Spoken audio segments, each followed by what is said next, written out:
با سلام و درود خدمت تک تک شما بینندگان عزیز شبکه جهانی تلویزیون ایران. امیدوارم در هر جا که هستید شاد و سلامت باشید. در خدمت آقای دکتر شاهین مطلبی هستیم، وکیل رسمی دادگاه‌های کالیفرنیا و فدرال، فارغ التحصیل از دانشگاه ساوت وسترن با بیش از 15 سال سابقه در امور برنامه‌ریزی دارایی، جنایی، انحصار وراثت، ثبت و تأسیس شرکت‌ها، دعاوی حقوقی و امور خانواده. در حال حاضر در آفیس مرکزی در وست‌وود لس آنجلس در 1575 وست‌وود بولوار در سویت 201 در خدمت شما عزیزان هستند. سلامی داریم خدمت آقای دکتر شاهین مطلبی. سلام آقای دکتر. سلام شما و بینندگان عزیز تلویزیون. خیلی ممنون که دعوت کردیم منو به برنامه خودتون. من فکر میکنم مطالب بسیار زیادی میتونیم امروز در برنامه عنوان بکنیم برای اطلاع و آگاهی عزیزانی که در آمریکا و به خصوص در کالیفرنیا زندگی میکنن. و آقای دکتر شاهین مطلبی عزیز امروز در مورد قوانین جدید در مورد مدیکال ریکاوری و یا بازپرداخت مدیکال صحبت خواهند کرد و منتظر هستیم تا اطلاعات ایشون رو بشنویم و ببینیم. خیلی ممنون از مقدمه خوبتون. اگر موافق باشین قبل از اینکه اصلا راجع به این مسائل صحبت بکنیم یه مقدار راجع به مسائل روز، البته حتما، که در واقع میشه همش برمیگرده به آقای ترامپ. درسته. راجع اون اگه می‌خواستین صحبت بکنیم، هدف من اینه که چون مسائل قانونی عنوان میشه، همین ایمپیچمنت یا استیضاح یا این صحبتایی که میشه، شاید بعضی از هموطنان متوجه نباشن که این سیستمش یا مکانیزم این مسئله چجوریه. درسته. بعد واسه همین فکر کردم که شاید بعد نباشه دیگه تاریخچه‌ای از سیستم آمریکا و این روش واسهتون بگم. 100% منتظریم. همونجور که میدونین سیستم آمریکا یه خصوصیات ویژه‌ای داره. بله. که این بنیانگذاران این سیستم در اواخر قرن 18 چون اکثرا از انگلستان اومده بودن و اون دیکتاتوری پادشاهان اون موقع و مسائلی که اونجا وجود داشت و داشتن، هدفشون بود که این حکومت جدیدی که درست میکنن حکومت دموکراتیکی از کار در بیاد. برای اینکه به این برسن کاری که کردن در واقع استفاده کردن از ایده های فیلسوفای قدیم منظور همون توی اروپا قرن 17 و 18 و ایده های اونا رو در واقع در آمریکا سعی کردن که پیاده بکنن. بله. که این ایده ها در واقع دو ست ایده هستن. یکی ایده که همونجور که میدونین آمریکا یه سیستم فدرال گاورمنت داره، یه دونه استیت گاورمنت. بله. به این معنی که قدرت تقسیم شده بین دولت فدرال و دولت در واقع ایالتی. یعنی یک سیستم مرکزی و یکی که در ایالت‌های مختلف هر کس هر قانونی برای خودش انجام میشه. بله. همونجور که میدونین قبل از اینکه ایالات متحده آمریکا درست بشه 13 تا از این ایالت‌ها قبلا وجود داشتن که بعدا اینا با هم دیگه میپیوندن میشن ایالات متحده. برای اینکه قوانین در واقع حکومتی رو بتونن درست بکنن مجبور میشن که چون خودشون قبل از این برنامه قوانین داشتن، در واقع کسایی داشتن که حکومت اونجا رو میچرخوندن، این در واقع به هم پیوستنشون بر اساس اون قوانینی بود که اینا از در واقع اروپا آورده بودن، اون ایده هایی بود که از اروپا آورده بودن. ایده اصلی که استفاده کردن این البته از مانتسکیو گرفتن، فیلسوف فرانسوی، که در واقع separation of powers، یعنی قدرت‌ها رو از هم جدا کردن به سه قسمت، فارسی که بگیم مقننه، قضاییه و اجراییه، یا انگلیسیش legislative, executive و judiciary. این کاری که کردن هدفشون این بود که جلوی اینکه یه نفر دیکتاتور بشه یا یه گروهی دیکتاتور بشه رو بگیرن. درسته. و یک سیستم دیگه که استفاده کردن که این اضافه بر اون کار مانتسکیو بود این بود که چکس اند بالانسز گذاشتن، یعنی که هر کدوم از این ارگانا میتونن زیاده روی ارگان‌های دیگر رو جلوشو بگیرن. مثل اینکه مثلا کانگرس میتونه یه قانون رو بگذرونه ولی پرزیدنت میتونه اونو ویتو کنه. یعنی اینکه قانون کانگرس میگذرونه، سوپریم کورت میتونه بگه این قانون بر ضد، یا کورت‌های دیگه میتونن بگن بر ضد کانستیتوشن. درست. این کارا که کردن در واقع منتهی شد به همین دموکراسی که میبینیم تا امروز ادامه داره از 1789 1776 در واقع. بعد مسئله حالا به روز برگردیم، مسئله آقای ترامپ. خیلی صحبت هست راجع به این که کارهایی که ایشون میکنن باعث به خطر افتادن کشور شده و صحبت از ایمپیچمنت یا استیضاح میاد. بله. حالا اگه دوست داشته باشیم میتونیم مکانیزم این استیضاح رو راجع بهش صحبت بکنیم. خیلی ممنون میشم. برای برکنار کردن رئیس جمهور آمریکا دو مکانیزم وجود داره. یک مکانیزمش هستش که بر اساس قانون اساسی آرتیکل 2 سکشن 4 شه که میگه اگر یه پرزیدنت یا وایس پرزیدنت یا هر کدوم از اینا که واسه دولت کار میکنن اگر جرمی انجام بدن، خیانت به کشور، رشوه گیری و یک جرمای بزرگ انجام بدن، میتونن ایمپیچ بشن از طرف کنگره. بله. حالا ایمپیچمنت چجوری میشه؟ اکثریت هاوس اف ریپرزنتیتیو اونا باید اکثریت، البته نه اکثریت کامل، یعنی در واقع یه دونه بیشتر از نصف اون تعداد، بله.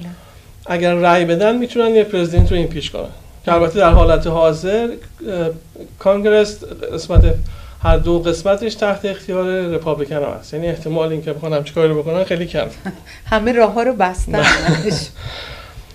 اگر هاوس اف ریپرزنتیتیو همچین کار رو انجام بده، سنا در واقع میشه حالت یه دادگاه که سناتورها گروهی تشکیل میدن و پرزیدنت رو به محاکمه میکشن. اگه یادتون باشه زمان کلینتون این مسئله پیش اومد. بله. و اگر 2/3 سنا بعد از اینکه اون محاکمه انجام شد، 2/3 سنا اگر رأی بدن میتونن پرزیدنت رو البته ریمووش بکنن از آفیس. بله. این راه اولش. یه راه دیگهش در واقع متممه 25 به قانون اساسی آمریکاست یا 25th Amendment.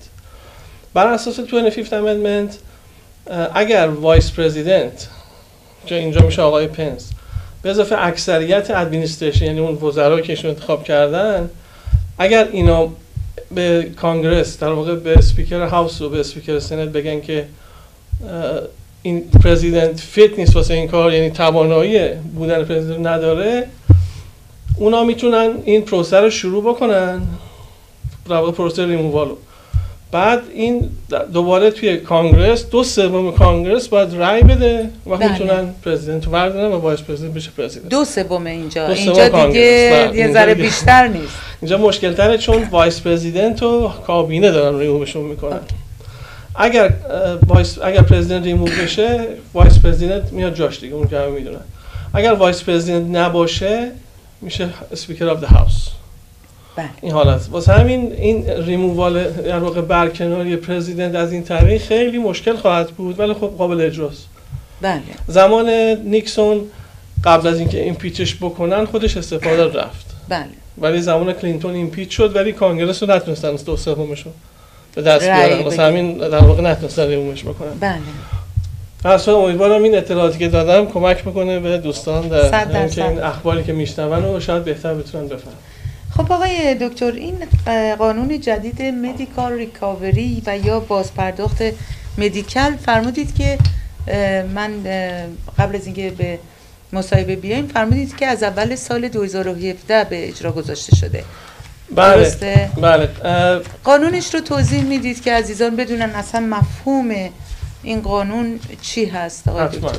حتما. قبل از اینکه به قانون بپردازم شاید خوب باشه که یه مقداری راجع به اصلا مدیکال و پوشش و این چیزی که بهتون میدم. البته خیلی از اونایی که سنشون بالا هست و اینجا کار نکردن شامل مدیکال، پوشش مدیکال هستن و اطلاعات در مورد سرویسی که میگیرن دارن، یا کسانی که به اصطلاح کم درآمد هستن. بله دیگه. این در واقع پروگرام مدیکال جزئی از در واقع پروگرام مدیکیده. مدیکید یه فدرال پروگرامیه که با همکاری ایالت‌های مختلف این یه پوشش پزشکی میدن به افراد کم درآمد یا کم سرمایه. بله. مدیکال اون مدیکیدیه که در کالیفرنیا درست انجام میشه. خب دولت فدرال قبل از 2006 اگر شخصی فوت میکرد سعی میکرد یه مقدار از اون پولایی که خرج اون شخص شده رو پس بگیره. بله. اینو پس گرفتن بیشتر در مورد خانه‌های سالمندان و این هوم کیر و چیزایی بود که خیلی گرونه. بله. فقط اونا رو پس میگرفت. توی سال 2006 کانگرس یه قانونی پس کرد به نام Deficit Reduction Act of 2006. در اون زمان به ایالت‌های مختلف آمریکا این اجازه رو داد که خودشون برن مقدار پولی که خرجشون کردن رو کلکت کنن. یعنی برن از کجا کلکت کنن؟ از اون مردمی که بهشون این هزینه خرجشون شده. اوکی. چون یه پروگرام مشترک بین استیت بود و فدرال، یعنی یه فدرال گاورنمنت یه مقدار از خرجشون میداد، استیت یه مقدار از خرجشون میداد. بله. به استیت اجازه دادن که همه اون خرجی خودش کرده رو بتونه بگیره. بله. این اجازه رو که به استیت دادن، اینا شروع کردن به کلکت کردن همه چیز. یعنی دیگه یه دونه آسپرین هم اگه به طرف داده بودن، خواستن پس بگیرن. خب حالا من میونه کلامتون همینجا میخوام سوال کنم، اگر اون شخص در اون خانه ها زندگی میکرد و احیانا فوت کرده بود، اون وقت تکلیف گرفتن این به اصطلاح پول یا مسئله‌ای که شما عنوان کردید چگونه بود؟ ببینین، اول باید ببینین که چجوری شما شامل این پوشش مدیکال میشدین. بله. یعنی اول باید اپلیکیشن پر میکردین، مدیکال بهتون میدادن. مدیکال گرفتن بعضی چیزها رو در واقع اگزمت کردن، این معاف کردن. میگن که خب شما اگر حتی یه خونه مسکونی هم داشته باشین، بله، اجازه دارین که مدیکال رو دریافت بکنین. درست. یعنی واقعا یعنی شخصی هست که اموالی داره ولی خب میگن یه جا بالاخره باید زندگی کنه، خونه‌ش هم که درآمدی بهش نمیده، پس میگن خونه داشتن دلیلی نمیشه که شما نتونین بگیرین مدیکال. درست. حالا این شخص فرض کنیم که زن و شوهر، زن یا شوهر که مدیکال دریافت میکرد یا میکنه، اگر شخص فوت بکنه، اگر همسرش زنده باشه، مدیکال نمیاد از همسری که زنده هست اون بدهی رو بگیره. بله. در واقع بدهی وجود داره ولی بدهیش هنوز دو نیست، یعنی موقع پرداختش هنوز نیست. بله. شخص دوم که فوت میکرد، اون وقت بازماندگان اون شخص، فرزندانشون و کسای دیگه، مدیکال بهشون نامه میداد که همچین شخصی فوت کرده، شما بدهکاری دارین، اموال ایشون چی هست که اگر اموالی دارن ما ازشون بگیریم. بله بله. در واقع ریکاوری بعد از فوت هر دو نفر بود و از بازماندگان. بله. بازماندگان هم این کارشون در واقع اختیاری نبود، قانونا باید خبر میدادن به مدیکال که شخص فوت کرده و این اموال داره. اونا اون وقت میومدن تخمین میزدن که اموال چقدر هست، بدهکاری چقدر هست، تا اون مقداری که بتونن رو پس میگرفتن بگیرن. بله. کاری که ما میکردیم تا در واقع جدیدن همین چند وقت پیش که این آخر 2016 این بود که از تراست های غیر قابل فسخ استفاده میکردیم که یه نوعش هست به نام Qualified Personal Residence Trust. این در واقع تراست خانه مسکونیه. این تراست در واقع موقعی که درست میشد، شخصی که تراست درست میکرد اموال خودش رو منتقل میکرد به این تراست. بله. اون زمانی که درست میشد، مثلا اگه خونه ای داشت، ماشینی داشت، هر چیزی میداد به تراست. در واقع از اون روز به عنوان هدیه. بله. در واقع تراست ولی در واقع واسطه بود بین ایشون و بچه‌هاشون، یعنی به تراست منتقل میشد. بله. شخص حق زندگی رو تا آخر عمر نگه می‌داشت، بعد از فوتشون میرسید به بچه‌ها. بله بله. این کاری که می‌کردن دیگه، ایشون کسی که این کارو کرده بود استی یا سرمایه‌ای نداشت. بعد از فوتش هم میگفتن ایشون چی داشتن، میگن چی ندارن. درست. در واقع اینجوری ما میتونستیم اون اسست یا اموال ایشون حمایت کنیم از اینکه مدیکال بگیره. درست. از جنوری 2017 قانونش توی 2016 پس شد ولی زمان اجراش جنوری 2017 بود. کالیفرنیا یه قانونی گذروند که این گاورنر براون هم امضا کرد. بر اساس این قانون اینا اون مقدار که میتونه مدیکال ریکاور بکنه رو محدودش کردن به نفع مردم. بله بله. قبلا شما اگر تراست معمولی داشتین میتونستن به ازشون بگیرن. بله. یعنی شما که نه، بازماندگان که بهشون میرسید میتونن ازشون بگیرن. قوانین جدیدی که اومده در واقع این کار رو مشکل تر کرده و یه مقدار در واقع اون اموالی که قرار بود به بچه‌ها برسه رو حفظ کرده واسهشون.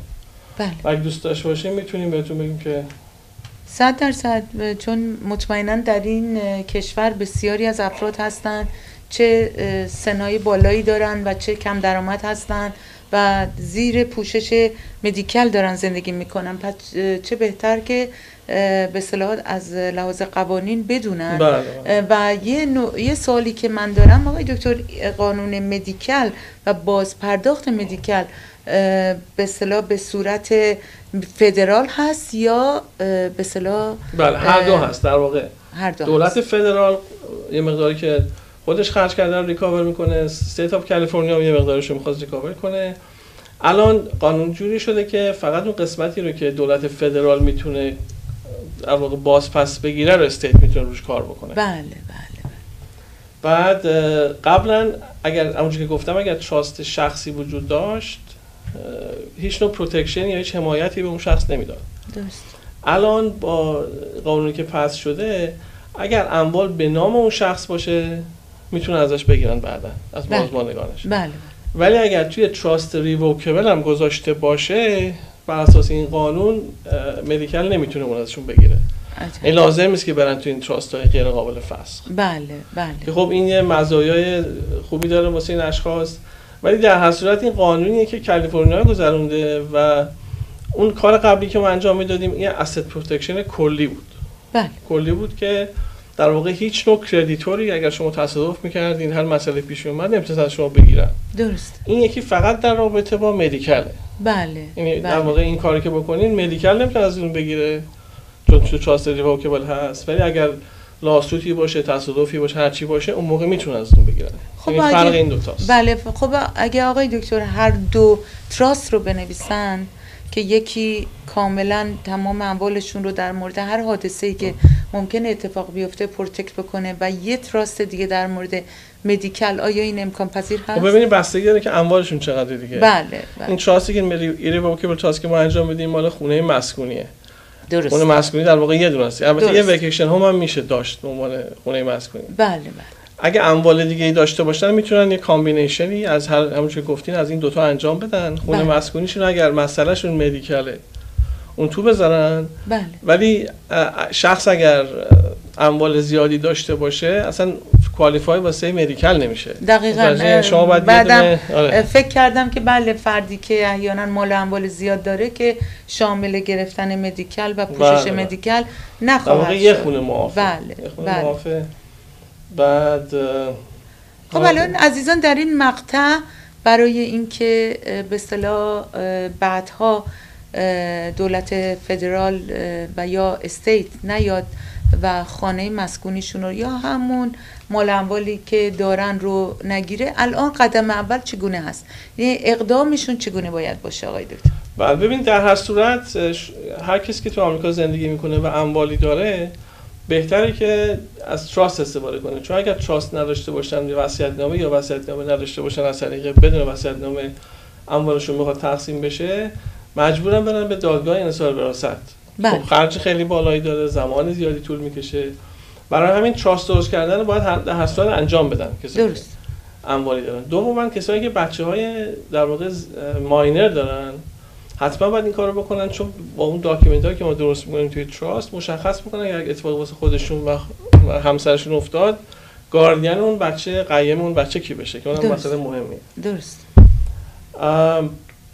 حالا نوع تراست قابل فسخ، غیر قابل فسخ، اینا در واقع شرایط هر کی واسش فرق می‌کنه، ولی تراست ریوکبل و هر کی که اینجا اموالی داره به بچه کوچیک رو باید داشته باشه. درست.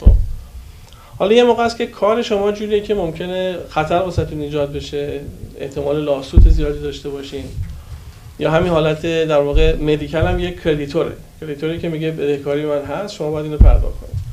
در مورد اینا تراست‌های غیر قابل فسخ کمک میکنه، ولی خب این در زندگی معمولی آدم هر تصمیمی میگیره یه سری معایبی داره، یه سری مزایایی داره، همه کارا نمیشه با این انجام داد.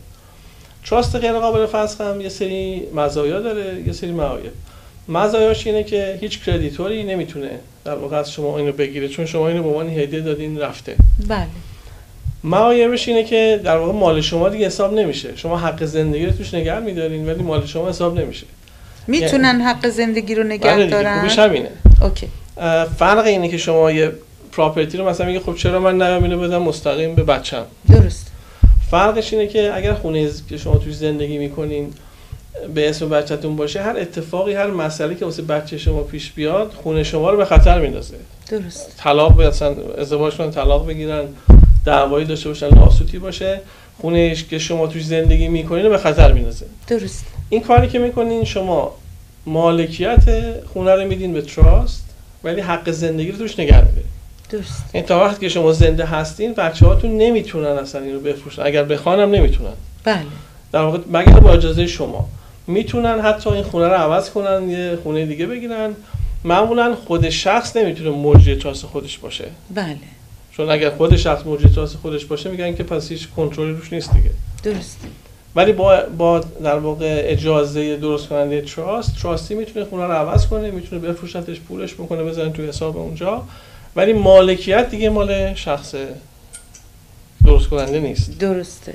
یعنی صاحب اصلی مال. آره دیگه، صاحب اصلی مال تراست میشه. درسته. تا وقتی که شخص زنده است. درست. بعد از فوت شخص منتقل میشه به بازماندگانش. و میتونن به اصطلاح در تراستشون نام چند نفر رو بنویسن دیگه، اون که محدودیت ندارن. این تراست معمولی میتونن بازماندگان بچه‌ها رو بذارن، نوه‌هاشون رو بذارن، اگه بچه نداشته باشن خواهر برادر، هر جور که بخوان میتونن اینو انجام بدن. ولی خب یه عیب دیگه ای که داره اینه که قیمت خرید این پراپرتی، یعنی شما فکر کنید این پراپرتی رو 20 سال پیش خریدین $100,000، اگر اینو تو این تراست بذارین، قیمت خرید شما به اضافه اون پولایی که توش خرج کردین بهش میگن کاست بیسیس، این منتقل میشه به تراست و بعد منتقل میشه بچه‌های شما. بله. اگر بخوان بفروشن این پراپرتی رو بعداً، اون کپیتال گینز یا سودی که در واقع در میارن میشه در واقع مابع تفاوت اون قیمت خرید با قیمت فروش. خب اگه شما 20 سال پیش خریدین $100,000 بخوام بفروشین $200,000، رو $100,000 باید شما کپیتال گینز تکس بدین. خب بله. اگر از طریق تراست معمولی یا وصیت‌نامه منتقل بشه، با قیمت روز فوت منتقل میشه. یعنی که اگر امروزی که شخص فوت میکنه $200,000 بیارزه، بله، اگر همون موقع بفروشن همون $200,000 هیچ کپیتال گینزی نمیدن. در واقع این یه اشکالی است که تراست غیر قابل فصل داره. ولی از اون ور تمام مزایایی که میده مزایای در واقع حمایت از سرمایه و asset protection و این چیزایی هست که درسته. پس بنابراین آقای دکتر وقتی که به شما مراجعه میکنن، شما بنابر موقعیت زندگی شخص، بنابر داراییش، بنابر تعداد فرزندان، بنابر سن و سالی که دارن، شما تشخیص میدید که چه کاری بهتر هست براشون. میتونن تراست غیر قابل فسخ بنویسن، میتونن نه تراست معمولی بنویسن و همه اینا در بعد از مشاوره‌ای که با شما خواهند داشت بهترین راه حل ممکن رو شما پیش پاشون میگذارید که بتونن نهایت استفاده از این مسئله رو بکنن. فقط یه نکته‌ای هست در فکر من آقای دکتر، خب به هر حال دولت آمریکا به افرادی که تشخیص میده مزایای مدیکال رو خب اهدا میکنه، ولی واقعا تا سالیان گذشته هیچ صحبت برگشتن این پول نبود. یعنی همیشه دولت آمریکا به این معروف بود که بسیار حمایت میکنه از افراد سالمند و افرادی که حالا کم درآمد هستن.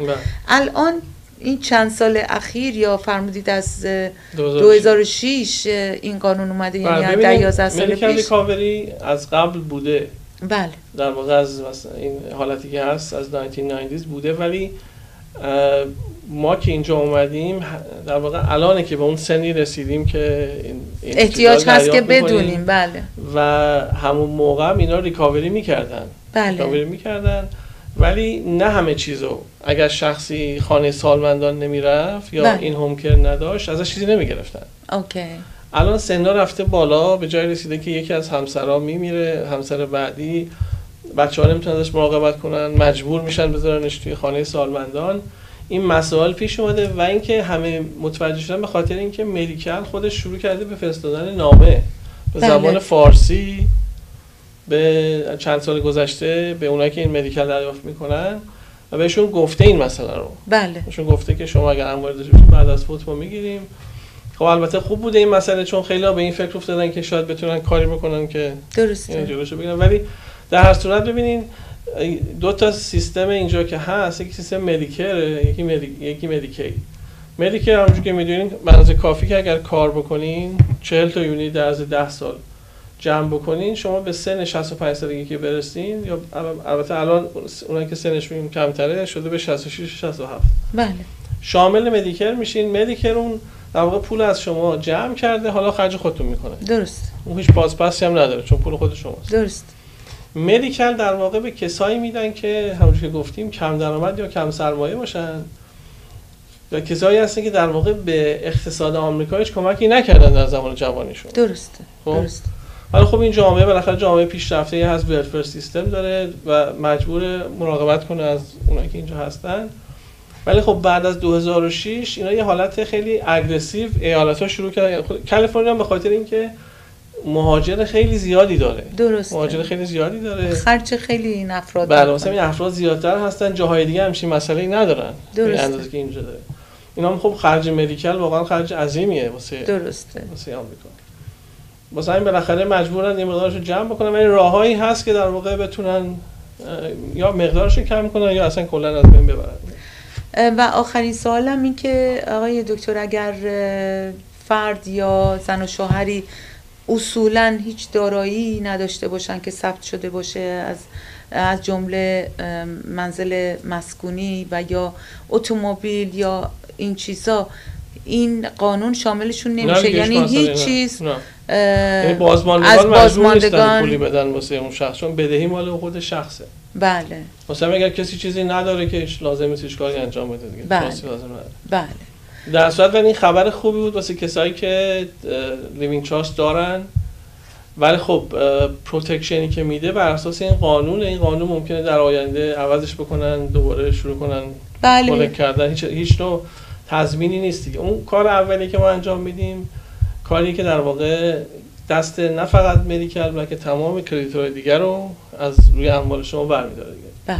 حالا اونایی که اینو درست کردن تا الان خب این چویس رو دارن، این شانس رو دارن که بتونن دوباره برگردونن به تراست معمولی. این تراست با اینکه ایریوکبله ولی راههایی هست که میشه در واقع فسخش کرد و برش گردون به تراست معمولی، ولی عیب اصلی این کار فقط همون موقع فروش بازماندگانه.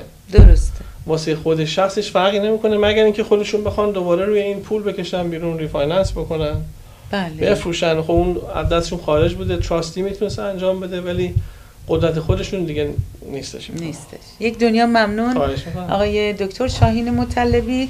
شما عزیزان میتونید برای گرفتن اطلاعات بیشتر با تلفن 310 268 1685 تماس بگیرید یا به دفتر مرکزی ایشون در 1575 بست‌وود بولوار سویت 201 مراجعه کنید. با تشکر از آقای دکتر شاهین مطلبی به اتفاق ایشون با شما عزیزان خداحافظی میکنیم و شما عزیزان رو به خدای بزرگ میسپاریم. خدا نگهدار.